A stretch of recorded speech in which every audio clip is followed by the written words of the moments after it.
Bonjour à tous, ce matin j'avais envie de vous lire un texte encore, parce qu'il y en a vraiment des magnifiques, des textes. Et donc voici la saisie. Les mots-clés de ce texte, de ce thème, c'est feu, illumination, inspiration, dévotion, passion dévorante, régénération, spiritualité, vertu, éveil. Cet hexagramme indique la nécessité de prendre en considération les qualités du feu et de sa nature double. D'un côté, il procure chaleur et lumière et dissipe l'obscurité, révélant ce qui est caché. De l'autre, il est capable de détruire sans pitié. Il met en évidence, éclairci, est rayonnant et beau, et peut être un total enchantement, mais il se révèle aussi difficile d'un appétit vorace, consumant tout. On associe d'ordinaire au feu les ambiances vives, chaleureuses et passionnelles. Mais dans certains cas, c'est son côté froid et totalement impartial qui est perçu.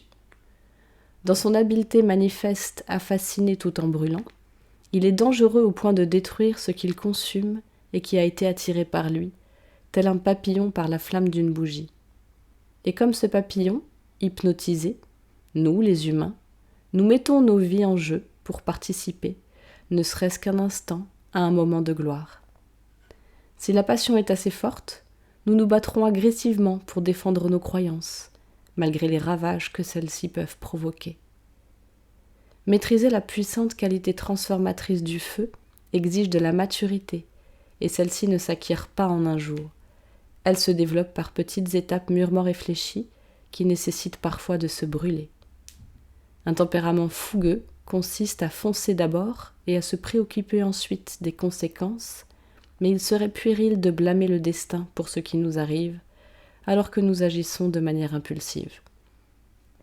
Abandonner par passion nos instincts de prudence ne servira aucune cause, qu'il s'agisse d'une personne, d'un lieu, d'un objet ou d'un point de vue, et il est certain que cela débouchera d'une façon ou d'une autre sur une transformation.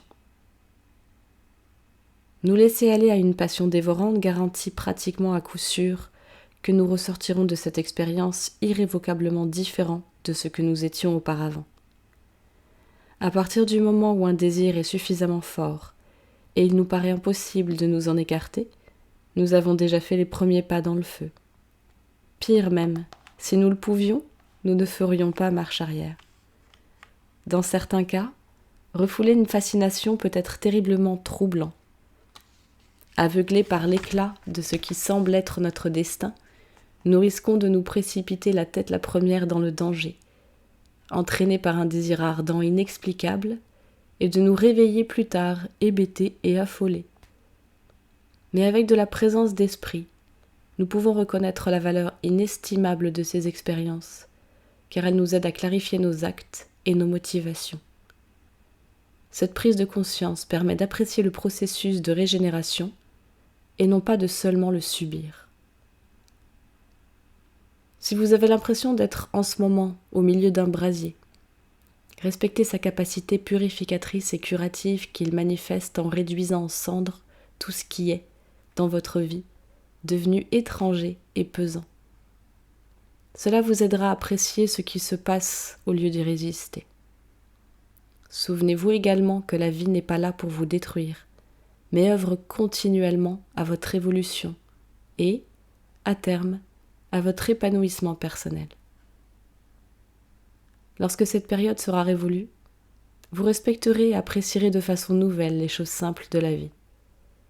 Tout ceci vous ramène finalement à votre vision intérieure, que vous soyez amer et les ailes brûlées par l'expérience, ou que vous l'acceptiez sans sourciller et apprécier la façon dont elle vous a aidé, par ce processus à évoluer et redynamiser votre vie. Je relis le dernier chapitre. Lorsque cette période sera révolue, vous respecterez et apprécierez de façon nouvelle les choses simples de la vie.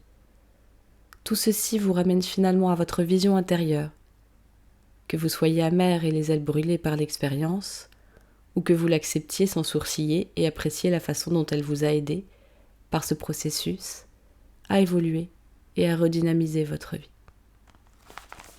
Merci pour votre écoute. À bientôt pour une nouvelle vidéo, une nouvelle interview ou un nouveau texte. Prenez soin de vous. Salut.